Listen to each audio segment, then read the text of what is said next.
The market has always been a theater of human emotions, a grand stage where greed and fear put on their endless performance. What most traders forget is that the ticker does not move on logic alone. It moves because masses of men and women, guided by their own weaknesses, throw money into a pit, hoping to emerge richer than when they entered. And yet, time and again, the crowd is punished. The very energy that draws them in, the hope of easy profits, the thrill of participation, becomes the weight that drags them under. The market is merciless in this regard. It lures with promises and then exacts a heavy toll on those who cannot rise above the impulses of the majority. The crowd always believes it sees opportunity where none exists. It believes a quick rise in price means more gains to come, that a sudden fall must be temporary, that the rhythm of movement reflects something other than manipulation, distribution, or exhaustion.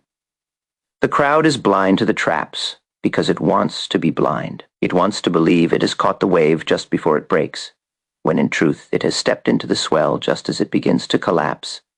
And when the collapse comes, the crowd cries foul, curses the market, blames manipulation, corruption, bad luck, anything except its own lack of discipline. The punishment of the crowd lies in its refusal to think independently. Most traders do not study the market. They study other traders. They follow the whispers, the headlines, the apparent consensus. They ask, "What is everyone else doing?" and then rush to join it. But by the time the crowd has noticed, it is already too late. The professionals, the patient, those who studied the signs, are already in the trade or already out. The crowd is left holding positions that were appealing only when it was no longer wise to take them. This is not merely about ignorance, it is about psychology. The human mind craves confirmation.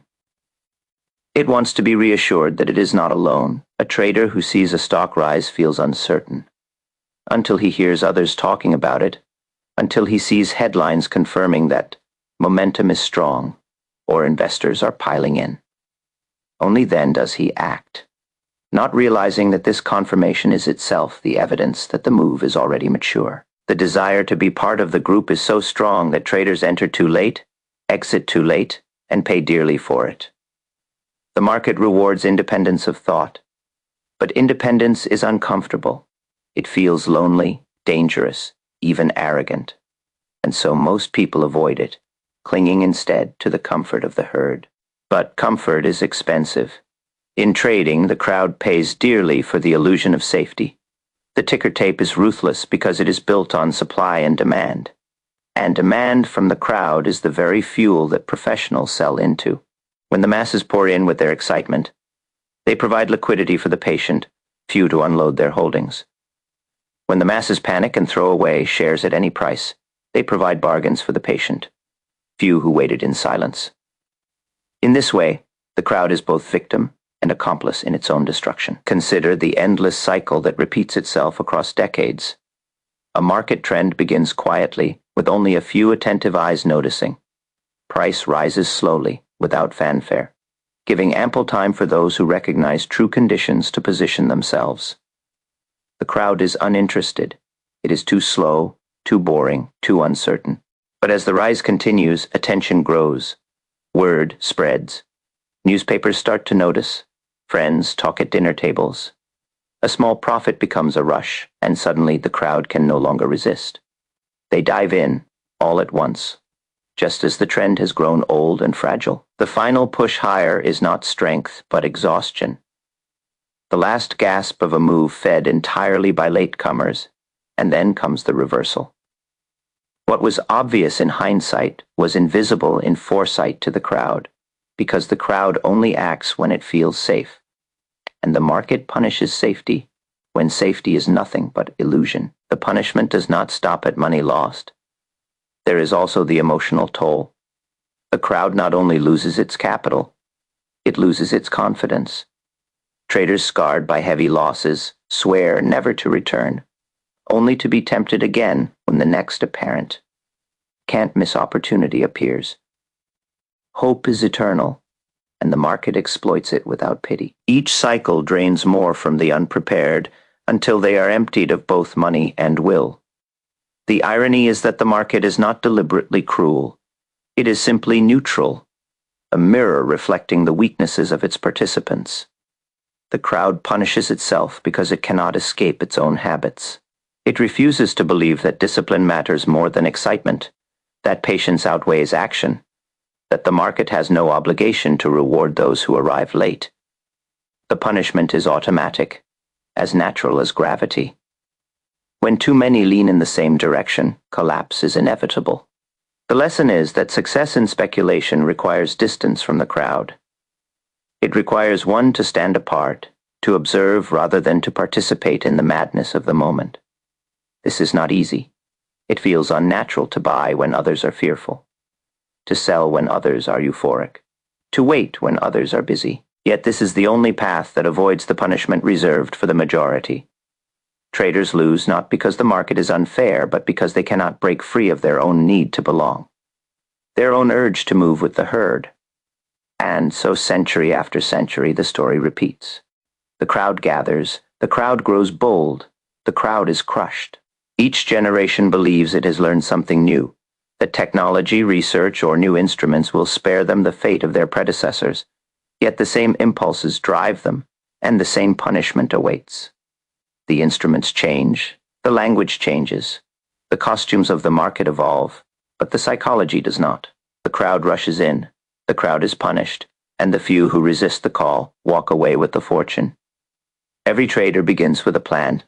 It may be written neatly in a journal, carefully calculated on a chart, or etched in memory with clear rules for entry and exit. In the quiet moments before the opening bell, strategy seems easy, even elegant.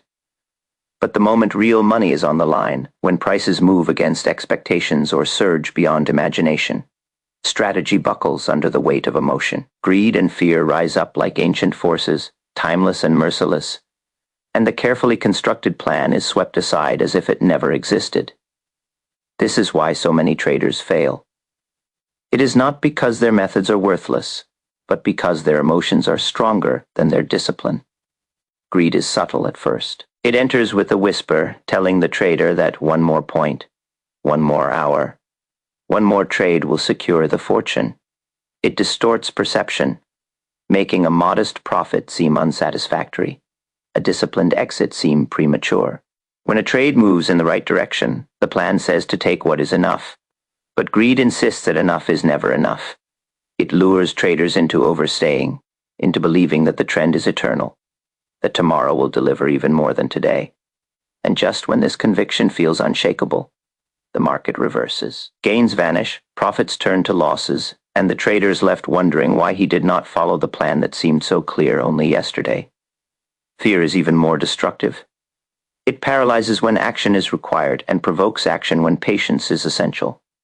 A trader who has defined a stop-loss may still hesitate when the time comes to enforce it. Fear whispers that the market will rebound, that cutting the loss would make the defeat real, that holding on just a little longer might avoid the pain.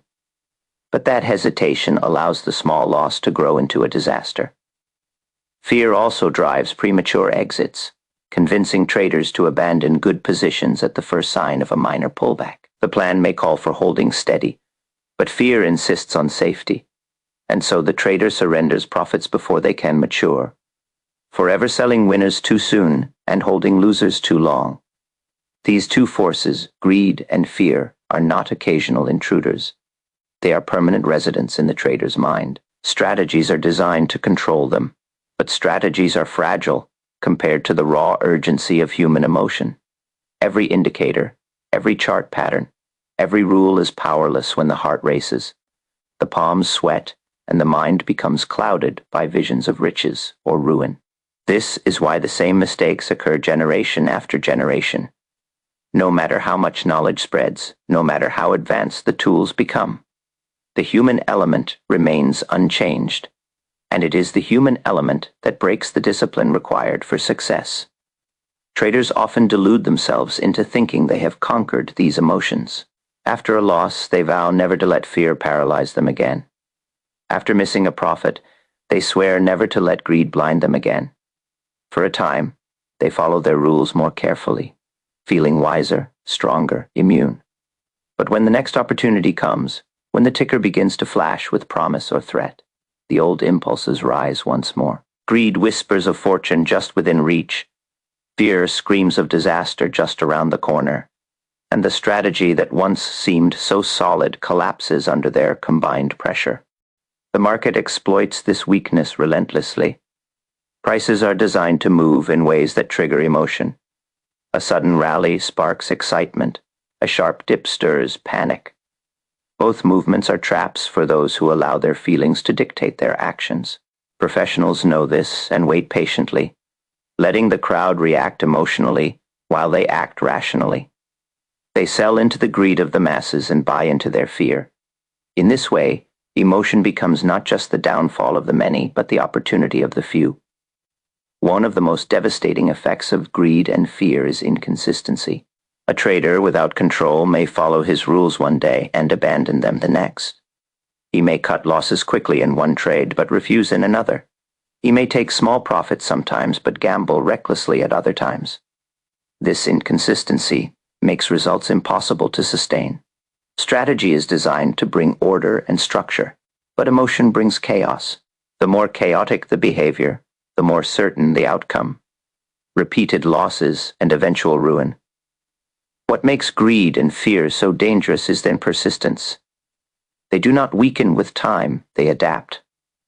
When a trader learns to manage fear of loss, greed may reassert itself more strongly. When greed is curbed by discipline, fear finds new ways to creep in. The battle is never over. To trade successfully is not to eliminate these emotions. That is impossible. But to recognize them, to anticipate their arrival, to stand firm when they try to sway decisions. Most traders are unwilling or unable to maintain this constant vigilance. They relax after a few victories, believing they have mastered the game, only to fall prey once more to the same old forces. History is filled with examples of traders who built fortunes only to see them wiped out by their own inability to restrain greed and fear. They knew the rules, they had the methods, but they ignored them when emotions flared. The story is always the same, strategy abandoned at the moment of greatest importance. The tragedy is that the destruction was not caused by lack of knowledge or tools, but by the inability to enforce discipline when it mattered most. The truth is harsh but simple. No trader loses because of the market itself. The market is neutral, indifferent, neither kind nor cruel. Traders lose because of their own weakness, because they cannot resist the urges that rise from within. Greed and fear will always be stronger than charts and rules unless the trader learns to recognize them for what they are: illusions, temptations, enemies disguised as instincts. The reason so many continue to fail is that they underestimate the persistence of these emotions.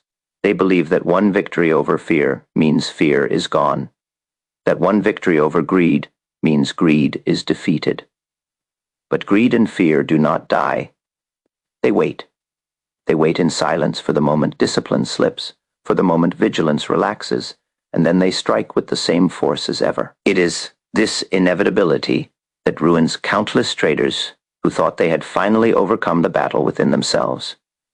In every corner of speculation, one can hear the constant murmur of advice. The market teems with tips, whispers, predictions, and so-called secrets passed from one eager ear to another. Men pay for them, beg for them, and chase them as if they were keys to a locked vault. Yet the truth, as harsh as it may be, is that tips are worth less than the paper they're scribbled on. Fortunes are not built on the words of others, but on the timing of one's own decisions. It is not what you buy or what you sell that matters most. It is when you act, and more importantly, when you refrain from acting. The craving for tips is nothing new. It springs from the human desire to avoid responsibility. If a tip succeeds, the trader feels clever for following it. If it fails, he blames the source. Either way, he escapes accountability. But this escape is an illusion. The market does not care who whispered the idea, nor does it reward borrowed conviction. The ticker punishes hesitation and dependence. Only those who know why they act, and who act at the proper moment, stand a chance of preserving their capital. Timing is the invisible thread that separates success from ruin. A trader may pick the right stock, the right commodity, the right trend, but if his entry comes late or his exit comes too soon, the correctness of his choice means nothing. The market does not reward being right in theory. It rewards being right in practice. And practice demands patience, observation, and above all the discipline to wait for the moment when risk is lowest and probability highest. The majority of traders fail here, not because they lack intelligence, but because they cannot bear to wait.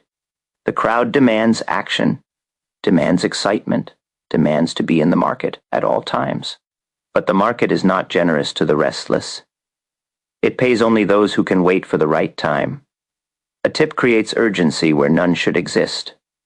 When someone whispers that a certain stock will rise tomorrow, the listener feels compelled to act immediately, to rush into the market before the imagined opportunity disappears. He does not ask whether the timing is favorable, whether the stock has already run its course, whether the price structure shows accumulation or distribution. He acts because the tip excites him, and in that excitement lies the seed of his downfall. For by the time the tip has reached his ear, it has already traveled through countless others. The professionals who first saw the move are already in. The latecomers, stirred by gossip, are rushing in just as the smart money prepares to leave. The rhythm of markets is not random, though it often appears so to the untrained. Price movements unfold in cycles, advances, pauses, declines, consolidations, each stage offering opportunities for those who can read them. But these stages are not announced. They must be studied, observed, confirmed. Timing requires watching the tape with patience, recognizing when a move is genuine and when it is a trap. It requires the discipline to stay out of the market for weeks or even months until the conditions are right. Few can endure this waiting. They grow anxious, convinced they are missing out, and so they jump in at the wrong time, driven by fear of idleness rather than clarity of signal. The most devastating aspect of poor timing is that it disguises itself as bad luck. Traders blame chance when in truth they acted too soon or too late. They bought a stock that did indeed rise, after they had already been shaken out by a sudden dip. They sold a stock that did indeed fall, after they had already surrendered their gains by holding too long. They complain that the market conspired against them, when in reality it was their own impatience, their own failure to wait for confirmation, that caused the loss. Timing is unforgiving. A moment too early or too late, and the profit is gone. Fortunes are built not by chasing every movement, but by catching a few great movements at the right time. The trader who waits for the market to reveal its hand, who enters quietly when the risk is least, who exits when the evidence is overwhelming, will outperform the gambler who leaps at every rumor. But this truth is hard to accept. Men prefer activity over idleness, noise over silence. They would rather be wrong together with the crowd than right alone in patience. And so they rush into trades based on tips, not realizing that they are stepping into positions precisely when the professionals are stepping out. The very existence of tips should make a trader cautious.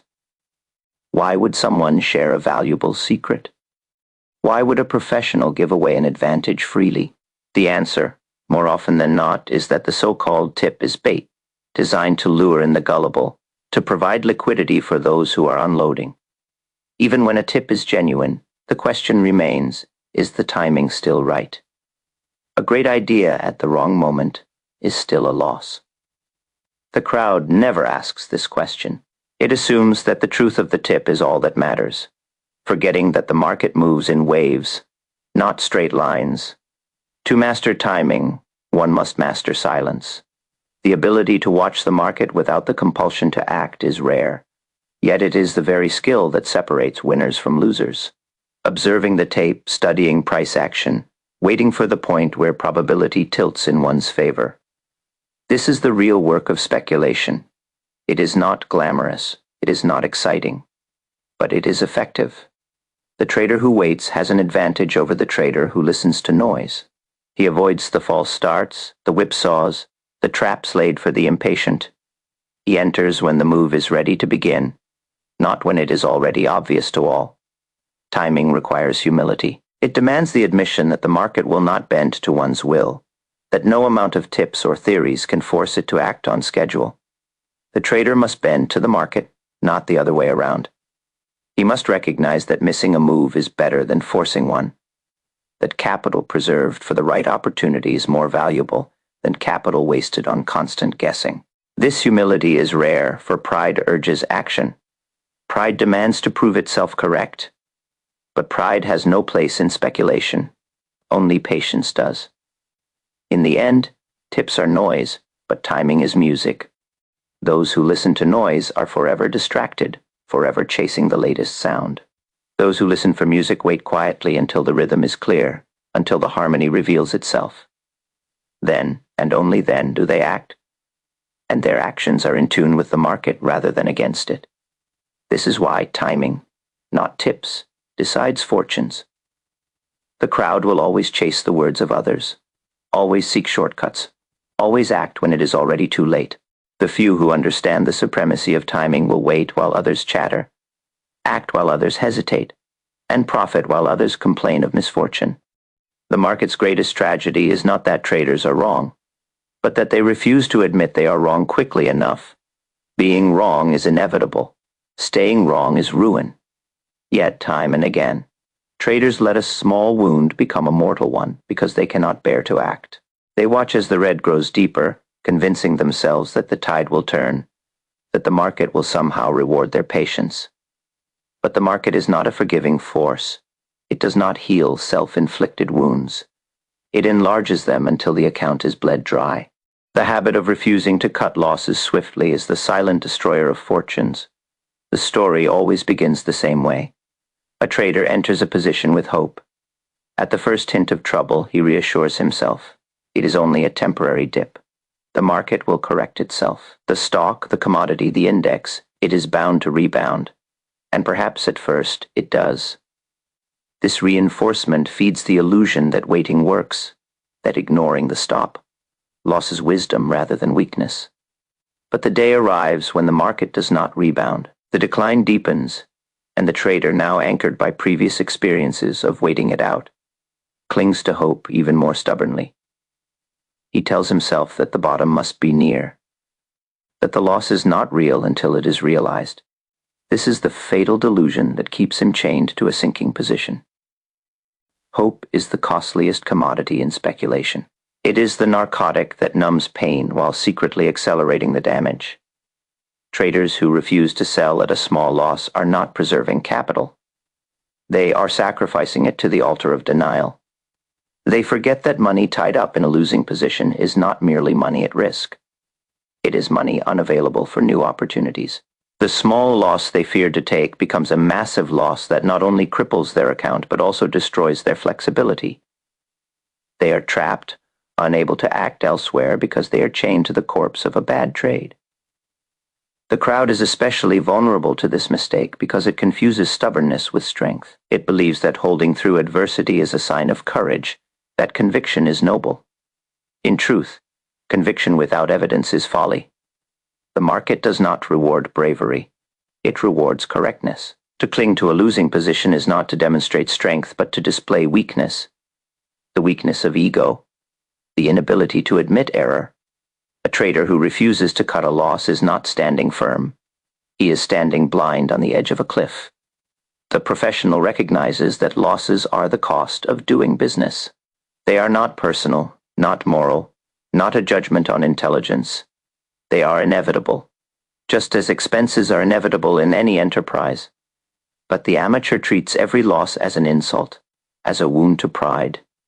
He cannot bear to accept it, so he denies it, postpones it, enlarges it.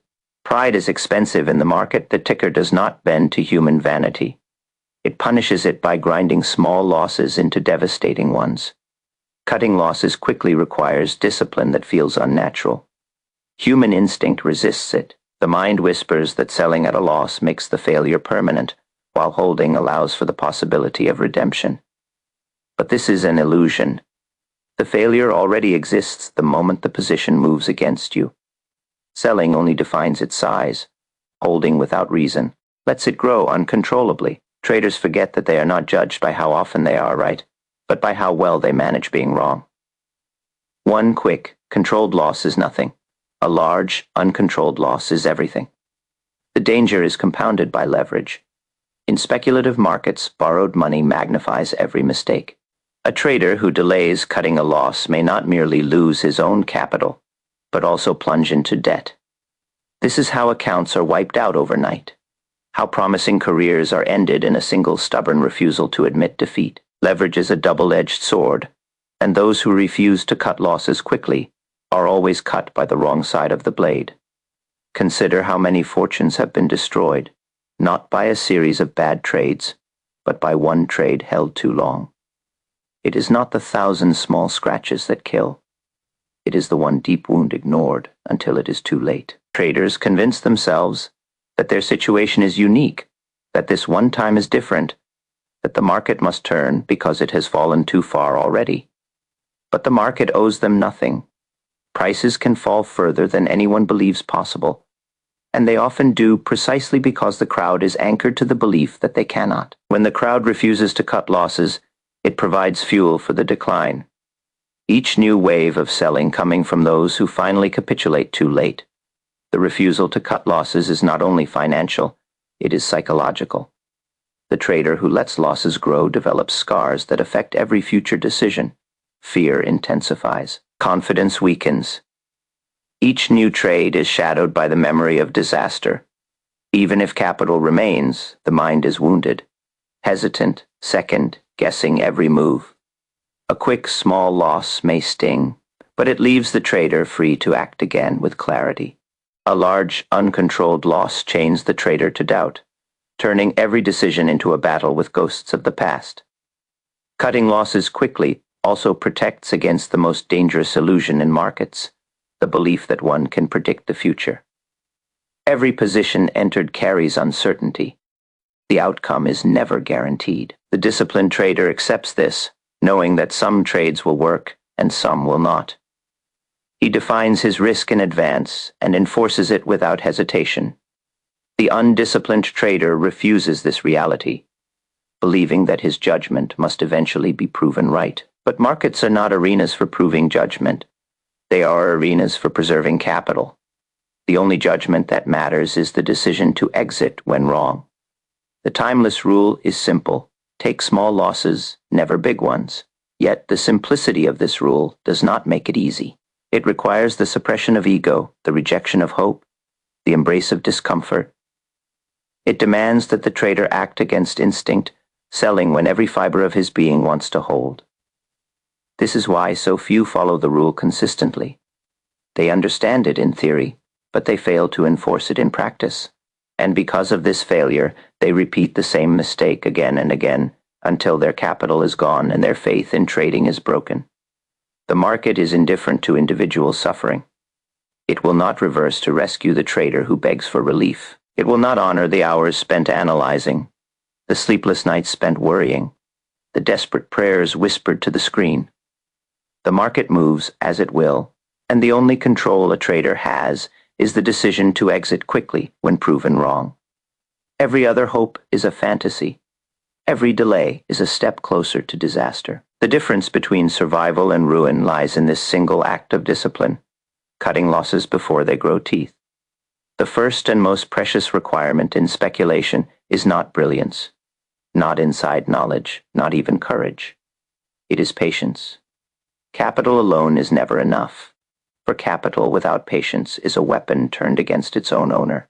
Money in restless hands burns too quickly. It is thrown into trades without careful thought, scattered across opportunities that were never truly opportunities at all, squandered in the pursuit of activity rather than accuracy.